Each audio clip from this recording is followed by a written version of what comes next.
Narrativa dele tentar colocar nas costas da CPI é uma narrativa de alguém que realmente não tem compromisso com a vida, desde o primeiro momento, defendendo imunização de rebanho e, coincidentemente, todas essas empresas estão no radar dele, não é de hoje.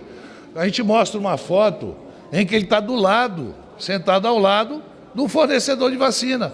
E ele diz, não, era uma reunião, sempre tem uma narrativa. Sempre tem uma desculpa, sempre tem um pretexto. E posso assegurar, nós não chegamos nem na metade das perguntas que o senador Renan tinha para fazer. Tinha muito mais novidades, que a gente vai aguardar. Perguntas e provas. Perguntas e provas, que nós temos, que será aguardado na próxima convocação. Aliás, no próximo dia que nós vamos marcar, porque convocado ele já está. Senadores, a minha pergunta é justamente essa, que é em relação à estratégia de vocês para esse próximo depoimento. Se é ouvir primeiro justamente esses outros atores que podem ter relação, Maximiano, o próprio ministro Onyx, e também em relação à questão do contrato, de repente trazer mais elementos em relação a esse contrato? Não, a estratégia será a mesma, né? Nós vamos interrogá-lo sobre tudo que precisa ser esclarecido. A partir, como disse aqui o senador Randolph, a partir do avanço das investigações, do acesso que hoje nós temos a informações, a documentos, a transferência de sigilo. Desde o início, vocês observaram, o deputado, líder do governo, estava muito nervoso.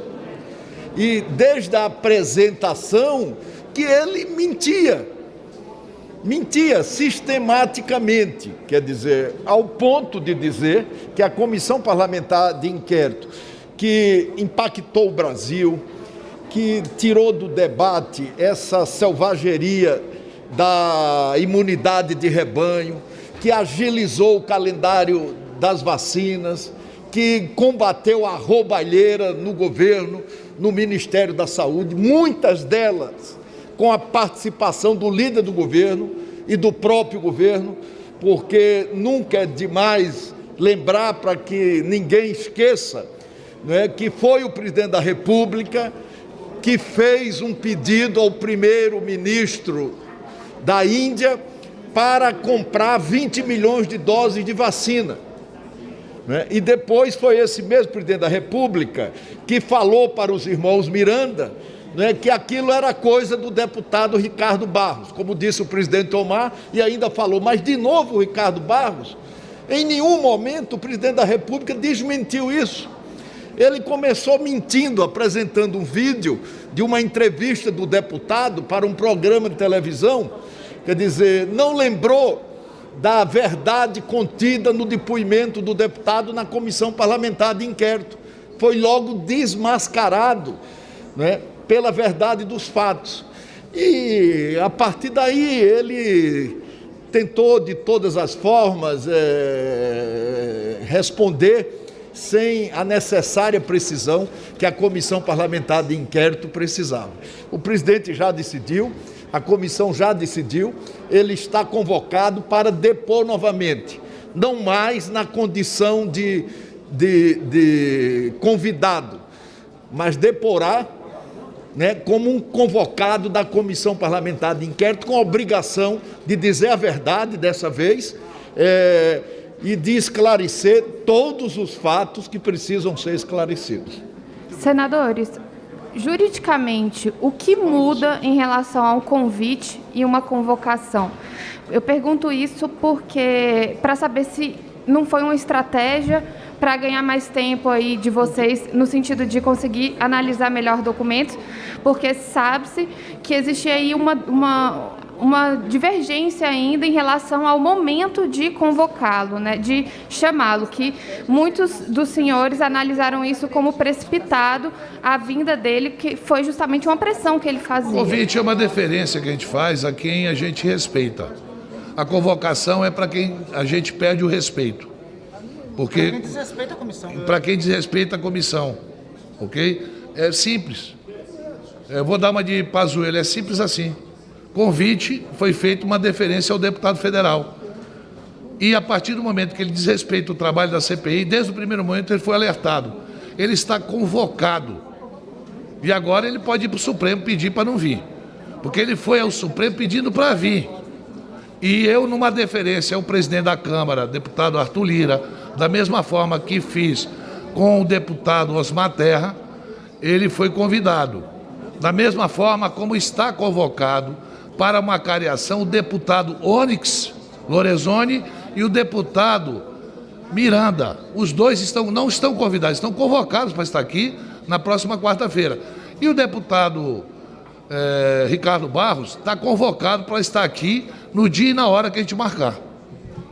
Então seria muito mais uma mensagem política do que uma estratégia juridicamente falando? Não, a sua interpretação está equivocada. A interpretação não é questão política. Nós não politizamos em momento algum.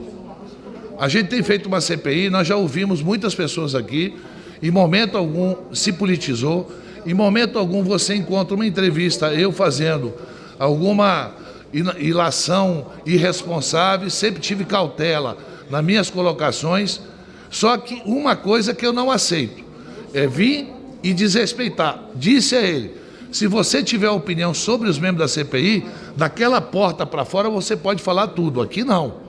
Aqui você vai se ater a responder o que nós lhe perguntarmos. E ele entrou muito mais para se justificar sobre todas as denúncias que pairam sobre ele, em vez de querer responder. Ele quer usar a CPI, quer usar o mecanismo de investigação para se defender, mas não é para falar a verdade. E aí há uma diferença muito grande. Por isso que a questão de ordem dada pelo senador Alessandro é muito correta. Pergunta o senador Alessandro se a gente tinha que encerrar para que a gente pudesse pedir informações, quais são as medidas que a gente pode tomar de uma pessoa que vai lá e mente na CPI. Foi essa a questão, por isso que nós suspendemos. Não é por uma razão, até porque eu posso afirmar a você e a todo mundo que está nos vendo que o senador Renan tinha muito mais perguntas. O que vocês viram até agora era muito pouco em relação ao que vinha. Só, Bruno, só para ser preciso, desculpe o trocadilho, ser preciso em responder em responder sobre quais foram as providências de suspensão. A providência de suspensão tem a partir da questão de ordem apresentada pelo senador Alessandro. Primeiro, consulta que faremos ao Supremo Tribunal Federal sobre qual procedimento de uma comissão parlamentar de inquérito diante do flagrante fato de que um deputado federal comparece, assume o compromisso de dizer a verdade conforme os termos do artigo 202 do Código de Processo Penal, infringe esse compromisso, ofende esse compromisso. Esse compromisso foi ofendido, não demorou meia hora para que a Cancino desmentisse o deputado. Não demorou 30 minutos o depoimento dele para que a senadora Simone dissesse que o acórdão do Tribunal de Contas da União que ele apresentava não correspondia à verdade. Então, a CPI tem poderes de investigação própria de autoridades judiciais. Se nós não aceitamos que nenhum outro depoente venha a esta CPI e descumpra o compromisso do artigo 202 do Código de Processo Penal, por que vamos fazer com o senhor todo-poderoso líder do governo? A mesma régua que nós tratamos o senhor Cristiano na CPI, nós vamos tratar o senhor todo-poderoso líder do governo.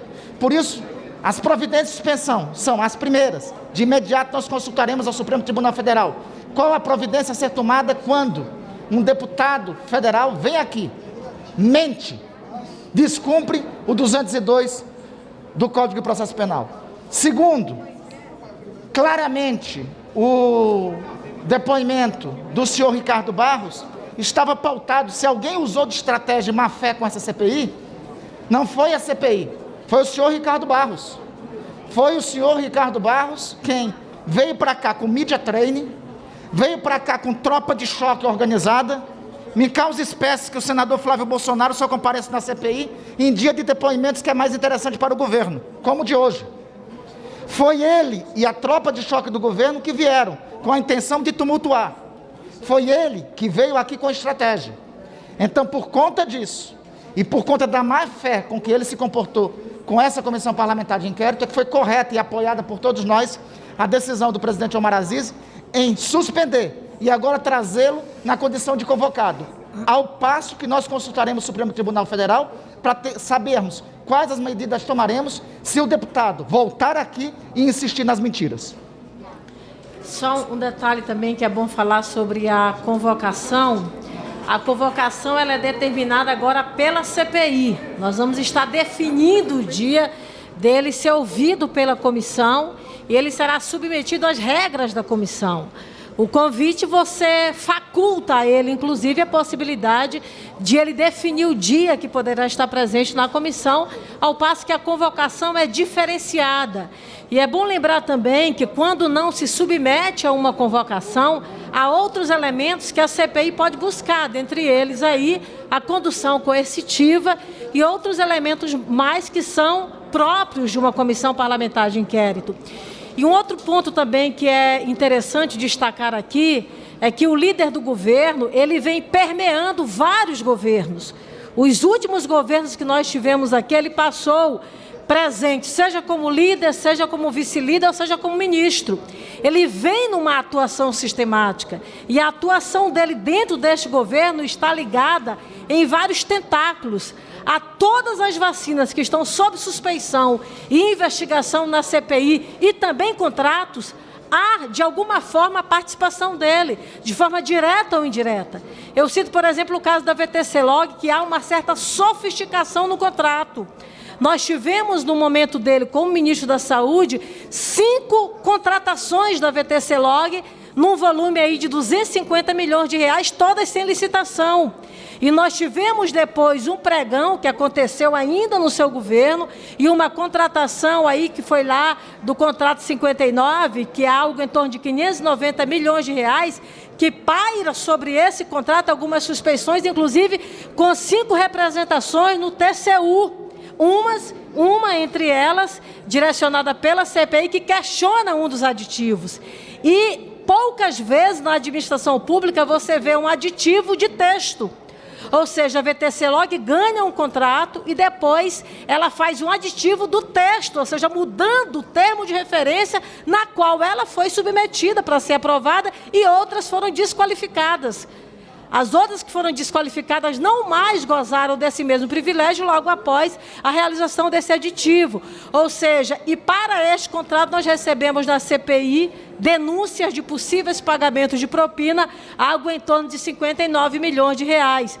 Veja que há uma sofisticação na construção do contrato e, naturalmente, começa a se bater a partir dos dados que nós estamos recebendo na CPI. E, para finalizar a minha participação aqui ao lado dos colegas, é muito bom também destacar que o retorno do deputado Ricardo Barros a esta comissão nos dará, inclusive, mais elementos. Nós teremos a leitura, por exemplo, do contrato da Covaxin de forma mais conclusiva, eu diria assim. Nós teremos acesso às quebras que nós já solicitamos até o presente momento, ou seja, nós teremos muito mais elementos para que nessa segunda vinda dele à comissão, nós possamos ter aí, portanto, um depoimento mais aprofundado, questionar de forma mais acabativa, eu diria assim, de forma mais conclusiva e, naturalmente, trazer mais elementos a esta CPI. Eu queria, na condição, inclusive, de ter sido ministro da Saúde, restabelecer aqui a verdade em relação a aspectos que foram colocados pelo depoente no dia de hoje. Em primeiro lugar, aquela declaração de que a empresa detém o domínio daquela possibilidade, daquela autorização, é para evitar a compra de medicamentos falsos. Não tem a ver simplesmente com a questão da importação. Ou seja, é para ter a garantia, ela tem que ter aquela declaração, aquele registro, para que ela se torne confiável para participar de uma concorrência e de poder vender ao governo. Portanto, essa questão aí, de pronto, já deveria ser suficiente para que a Global, naquela questão dos medicamentos de alto custo, elas ela não pudesse participar. Segundo, não é verdade que a Anvisa mudou esse procedimento. O procedimento continua. Apenas quando se trata de decisão judicial é que se pode fazer isso.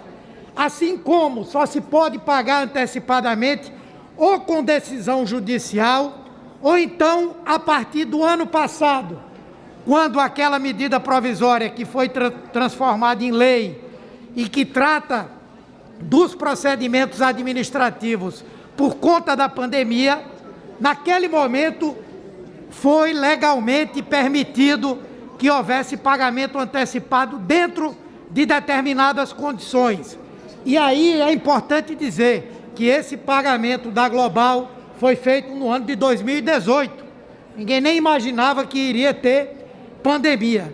Eu queria esclarecer isso, porque o jogo de palavras muitas vezes faz a gente imaginar que as coisas estão efetivamente dentro da lei. Não estão.